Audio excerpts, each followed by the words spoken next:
நல்லா இருக்கு. படம் சூப்பரா இருக்குங்க. ஒர்த்து, பயங்கர ஒர்த்து. மார்வல் ஃபிலிம்ல இது கொஞ்சம் பெஸ்ட். இந்த 2023ல இருந்து இப்போ வந்த படங்கள்ல பெஸ்ட் ஃபிலிம் தான் இது. Okay bro. Deadpool and Wolverine combination சூப்பரா இருந்துச்சு. ஆஸ் யூஸ்வல் டெட்பூல் படம் மாதிரி தான் இருந்துச்சு.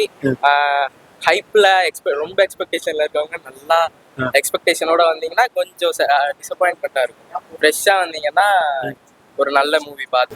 ப்ரோ படம் எப்படி ப்ரோ இருக்கு? நல்லா இருக்கு. படம் இப்போ படத்துல ஆக்ஷன் சீக்வென்ஸ்லாம் எப்படி இருக்கு? ஃபுல் அண்ட் ஃபுல் ஆக்ஷன் தான் அங்க மாஸ்டர் பீஸே. சீக்வென்ஸ்லாம் இந்த மாதிரி பயங்கரமா விஎஃப்எக்ஸ் சூப்பரா இருக்கு. VFX full action. எங்க பார்த்தாலும் டெட்பூல் பயங்கரம் ப்ரோ. சூப்பரா பண்ணிருக்காங்க. சீக்வென்ஸ்லாம் அதெல்லாம் பார்க்க வச்சுப்போம். ஃபேமிலி அதிகமா வர முடியாது. Full and full adult comedy. சரி, ஏதாவது ஒரு காமெடி நம்மளுக்கு சொல்ல முடியாது. ஏதாவது ஒரு சின்ன சீன், நீங்க ரொம்ப பெருசா சொல்லட்டாலும் ஒரு சின்ன சீன். இல்ல ரொம்ப சின்ன சீன் தான். எப்படி சொல்றது, ரொம்ப ஃபுல் அண்ட் ஃபுல் கெட்ட வார்த்தை, ரொம்ப கெட்ட வார்த்தை தான் எல்லாருமே பேசிட்டாங்க. அது சொன்னா ஃபுல் அண்ட் ஃபுல் நீங்களே பீப் தான் போடுவீங்கன்னு நினைக்கிறேன். ப்ரோ பீப் எல்லாம் போட மாட்டேன் சொல்லுங்க ப்ரோ. ஜஸ்ட் இந்த ஒரு இதுக்காக பார்க்கலாம்ல மக்கள், அதுக்காக சொல்றேன். ஏதாவது ஒரு சின்ன எப்படி சொல்றது, தூய தமிழ்ல சொல்லாம எல்லாமே நார்மலா சொல்லியிருக்காங்க. அந்த கெட்ட வார்த்தை வேற கெட்ட வார்த்தை எப்படி தமிழ்லயே சொல்லியிருக்காங்களா? எதையுமே சென்சார் கட் எதுவுமே பண்ணல. எல்லாத்தையும் அப்படியே எல்லாமே அப்படியே போட்டுருக்காங்க. அதனால சொல்ல முடியாது. அதுக்கு தான் சொல்றேன். யார் பார்க்கலாம்? யூத் பார்க்கலாம். பயங்கரமா இருக்குது. அவ்வளவுதான். ஓகே. ஈவன்ஸ் ஆக்டிங் எப்படி இருக்கு? கிறிஸ் ஈவன்ஸா? சூப்பரா தான் இருக்கு.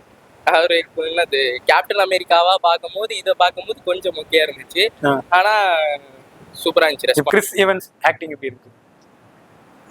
பயங்கரமா. ஓகே. கிறிஸ் ஈவன்ஸ் ஆக்டிங் எப்படி இருக்கு இந்த படத்துல? ப்ரோ ஒரு கேமியோ தான் ப்ரோ வராரு. ஃபண்டாஸ்டிக் 4ல பண்ணிருக்காருல, அந்த மாதிரி தான் வராரு. கேப்டன் அமெரிக்கா வரல. கொஞ்சம் Chris evens acting bro set ஆகும். செட் ஆகும்.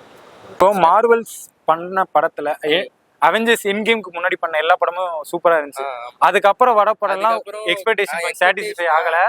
சோ இந்த படம் எப்படி ப்ரோ, நல்லா சாட்டிஸ்ஃபை ஆச்சா இல்ல இதுவும் ஒர்த் இல்லையா? இது வந்து இப்ப அடுத்து வந்த வர படத்துக்கு எல்லாத்துக்குமே இது கொஞ்சம் சாட்டிஸ்ஃபைடா தான் இருக்கும். மார்வல் கிரியேஷன் பண்ண பெஸ்ட் இதுலயே அவெஞ்சர்ஸ் எண்ட் கேம்க்கு முன்னாடி வந்த படம் எல்லாம் சூப்பரா இருந்திருக்கு. அதுக்கப்புறம் வந்ததெல்லாம் ஓரளவுக்கு சுமாரா தான் இருந்திருக்கு. இந்த படம் எப்படி ப்ரோ அந்த படத்துக்கு மேட்ச் ஆகுமா இல்ல எப்படி? 50-50. இப்போ அவெஞ்சர்ஸ் எண்ட் கேம்க்கு முன்னாடி வந்த மார்வல் மூவிஸ்லாம் எப்படி இருக்கு, அதுக்கு ஈக்குவலா இப்ப இந்த படம் இருக்கா இல்ல எப்படி? இருக்கு ப்ரோ. எண்ட் கேமுக்கு முன்னாடி இது, அது எண்ட் கேமுக்கு அப்புறம் அந்த படங்கள்லாம் ஒன்ன அளவுக்கு செட் ஆகல. ஸ்பைடர்மேனை தவிர.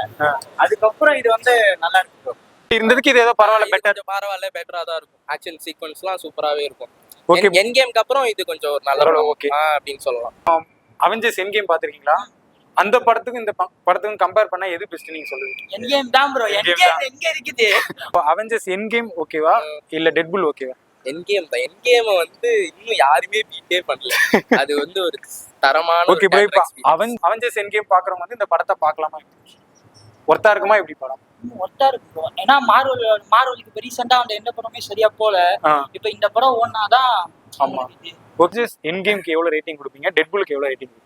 அது 10க்கு 9 கொடுப்பேன். அவெஞ்சர்ஸ் எண்ட் கேம்க்கு. இன்ஃபினிட்டி வார் எண்ட் கேம் அவங்க மார்வல்ல கட்டி ஆண்டுட்டு இருந்தாங்க. சோ படத்துக்கு ரேட்டிங் 10க்கு எவ்வளவு கொடுப்பீங்க? 10க்கு 9.1 கொடுக்கலாம். படத்துக்கு ரேட்டிங் கொடுத்தீங்கன்னா எவ்வளவு கொடுப்பீங்க? ரேட்டிங்னா நான் 4.5 கொடுப்பேன். 4.5 இல்ல 10க்கா?